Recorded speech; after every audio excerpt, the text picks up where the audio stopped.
it is no question after doing the shoe liner test that you can have improved stability of your foot, a better quality arch control, and better knee stability when the toe is able to spread out. And recently, we've gotten a lot into our feet. We've been working on a lot of stuff. We have the barefoot sprinter Graham Tuttle here, and we're doing a lot of stuff with him and learning a lot there. We wear Vivos. We're doing a lot of stuff barefoot. We've been wearing them for a while, and I'm curious, how long has, for you as a clinician, have you been paying attention to feet of athletes? Because like, I was a soccer player. I wore cleats all my life. But when I was in college, I had to get surgery on my foot because I had a bunionette that formed because of narrow cleats, and they had to shave part of my bone off, which ended my soccer career. If I was paying more attention to my feet and like wearing the right footwear for the sport, I would have been able to probably go farther in that sport. Okay. And I'm curious, what are you noticing with athletes when it comes to their feet? And what are some ways that maybe you have athletes pay attention to those things, fix them, etc.? Definitely. Well, first off, I want to say this is a topic that needs to be talked about much more. And it is way too taboo for so many people right now to talk about.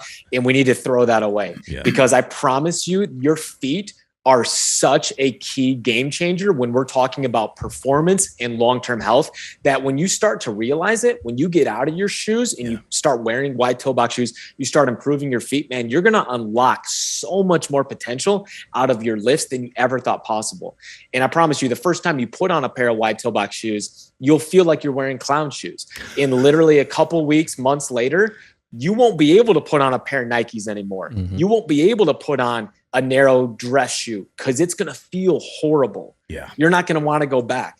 So first off, when did I first start noticing something about this? I would say it all sort of started because with the evaluation process I talked about, I would get people out of their socks and shoes, right? I want to watch you squat. And Chris Duffin always used to say, load is a very powerful tool for exposing problems. It's a great teacher.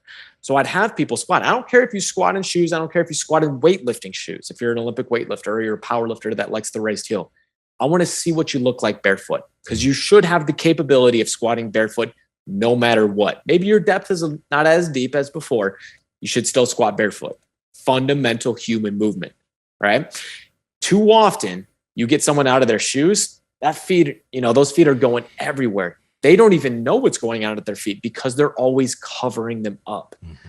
Okay. It's one of those things, out of sight, out of mind. I want to bring it back into the full picture.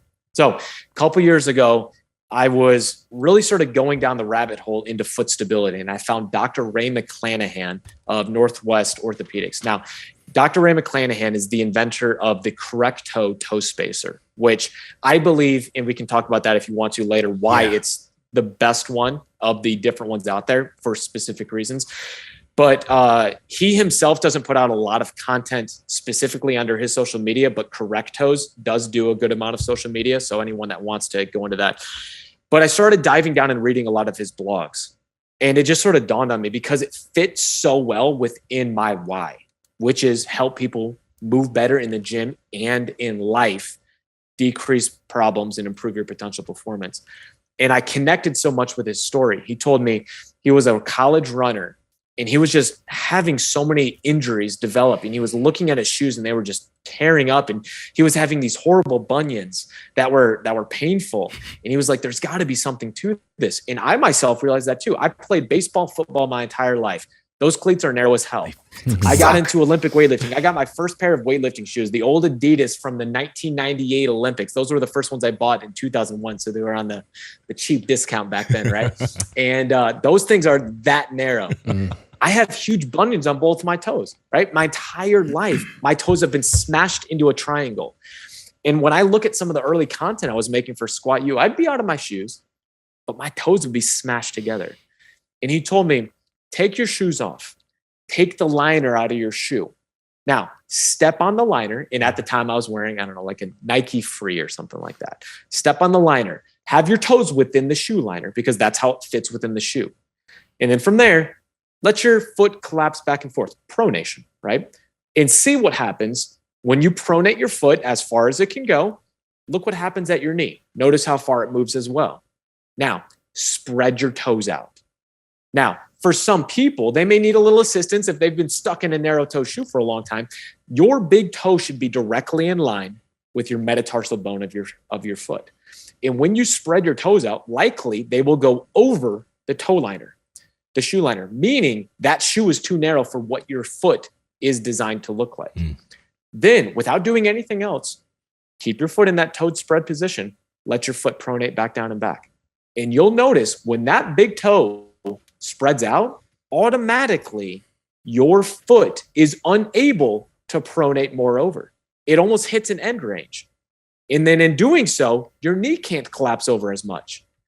So the position of your big toe has a direct impact on your foot stability, your ability to maintain an arch, and your knee stability, which then impacts your hip, your lifting technique. It all comes down to that big toe in its position and the position it is pushed into with the majority of shoes today. Most people are wearing shoes that are way too narrow for their feet. And I don't care if you size up or you try to go to an extra 4E wide, they're still too narrow in the toe box. And it all comes down to the way shoes are manufactured. It comes down to fashion. And this is something that this isn't new to the 21st century. Shoes have been manufactured to have a narrow tip for centuries. There's research dating back that looks all the way back at the 17th century. And people of nobility, of higher socioeconomic class, had narrow-tipped shoes. People who were the working class, right?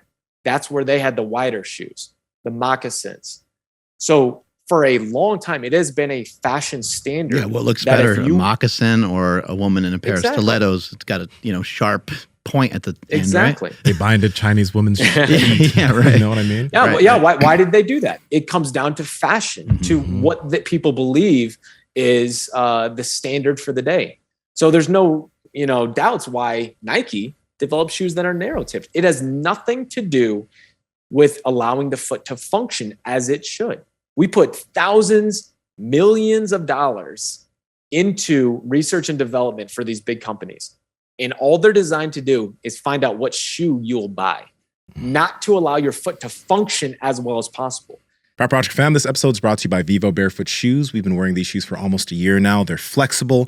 They have a wide toe box. They allow your feet to get connected to the ground, and they will make your feet stronger, and they don't look like shit like a lot of these other barefoot shoes. Andrew, how can they get them? You guys got to head over to vivobarefoot.com and at checkout, enter promo code PowerProject to save 20% off your entire order. Links to them down in the description as well as the podcast show notes.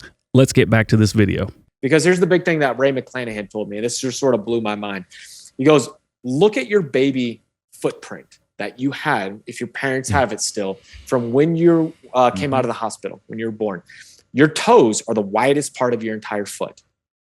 But as you age and you start putting your foot into normal shoes, right, they come to a tip. Your foot starts to adapt to the shape of the shoe. And a lot of people don't believe me, but there are many research articles out there in literature documenting this in the scientific community where they go to places around the world where people do not wear shoes. Yes. And their feet are just as wide.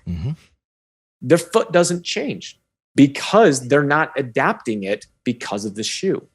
Now, some people will say, well, who cares if I have that bunion, or I like these, Nikes. The drip's got to be there, right? Well, then I would look at your function, right? You do the shoe liner test. It is no question after doing the shoe liner test that you can have improved stability of your foot, a better quality arch control, and better knee stability when the toe's able to spread out. I think most people, if they were to take the sole out, as you're mentioning, like the shoe liner, and they were just to put their foot on it and not even do anything else, they would find out that their foot doesn't even fit on there at all without even moving their foot around. That post that you shared yesterday that I put up, people are like, oh, that shoe's too narrow. People would be surprised the amount of shoes, if they literally took their shoe liners out, the amount of times their foot looks exactly like that within their shoes, and they have no idea. When I was helping Reebok years ago come up with a kind of powerlifting style shoe, I was just observing a lot of people's feet at the time, and I was like, well, maybe it's just me and my chubby friends that powerlift where our feet are kind of pouring out the sides of our shoe. But then I'd go to coffee shops and I'd look at other people's feet, and I was like, a lot of these people aren't overweight. I'm like, that woman over there, she's not overweight. That person over there is. So it wasn't a matter of like just somebody being a bigger person. and they had a bigger foot, I was starting to observe it in everyone that was wearing kind of like a tennis shoe, I guess you'd say, where the foot was kind of pouring out over the sides. And I was like, this seems like a huge problem. Ray McClanahan told me that he believes 90% of people are wearing a shoe that is too small for their feet. Yes. 90%. So yeah, so I started making that transition. That was a couple years ago. And again, anytime I find someone that I feel like I can connect with their why and understand that it all comes down to mechanics and helping us move better and live a better life, whether that be in the gym or out, I started going down the rabbit hole. And I want to understand not just where they're reading or where they're writing, but where it's coming from. So I'm going to read your citations, right? I'm going to be that science nerd that I developed after I got my doctorate, right? And just everything, it just makes so much sense. A lot of people are like, where's the citations for this? Where's the research? Man, go find it. There's so much out there. You literally type in narrow-toed shoes in Google Scholar. You'll find a ton of stuff. And the great thing about it is it can be fixed. Even if you've been in shoes for a long time that are way too narrow, there's so much potential to fix it by just starting to adopt a wider toe box shoe, going barefoot more often. And then for some people that need a little bit more assistance because you developed that horrible bunion, there's different toe spacers like Correct Toes that allow that, think about it like braces to the teeth. It allows your toes to just have a little bit more assistance in opening up a little bit more. Let's not forget about the socks too. Sometimes the socks have kind of compression to them. So like I have a pair of Vivo shoes that I really like a lot. Toe socks. But yeah, we've gotten into the toe sock thing. A little bit up. And there you go. What's interesting about a toe sock is that when people see you in a toe sock or they see you in shoes that are like that as well, they just like immediately they're like, whoa, like it's just so much for them to handle. But you're like, that's a human foot. You know what I mean? I know some people think that feet are kind of gross or whatever, but you're just like, that's no different than seeing my hand. Like me just walking around with a glove forever. And then now you see my hand or you see like something that's slightly over each finger. It's the same thing with our feet, but when you wear these things on your feet, everyone kind of chuckles and laughs, but I think the socks are actually a big factor too. And there's something about the kind of almost like maybe kinesthetic awareness of having something in between those toes that makes you feel like they have a little bit more freedom. So that in combination with having a wider toe box, I think is the answer. Well, you're talking about the feel, being able to let your toe spread out. I mean, you have so many mechanoreceptors within your foot and sensory receptors that allow you to feel the ground, just like your hands. I mean, that's the way our bodies were designed. And when you put yourself only in these really thick shoes, you completely change the way your body is perceiving the ground. And again, hindering stability. So right now, like when you look on my social media, I don't share a ton of lifting videos, but I'm always barefoot with my squats or my deadlifts. I still put on my weightlifting shoes to do my cleans and snatches because I still train as an Olympic weightlifter, even though I don't compete anymore. And let me tell you, it's a very bad part of my day to put on those narrow ass weightlifting shoes still because there's no wide toe box weightlifting shoes yet on the market. But as far as squatting, I'm always barefoot and I would never go back because of the feel that you get when you can let those toes spread out and you can feel the ground. If your body's shifting, if your foot's collapsing over, you can instantly feel it and allow yourself to change your technique in real time. The way you can't ever feel it if you're in a thick sole. So Power Project family, I hope you enjoyed this clip. We are on Discord and Reddit. We're trying to talk to you guys and build a community down there. So the links are in the bio. But remember, like, comment, subscribe, share this out with people so you can share the wealth of health. As cheesy as that fucking sounds. Peace.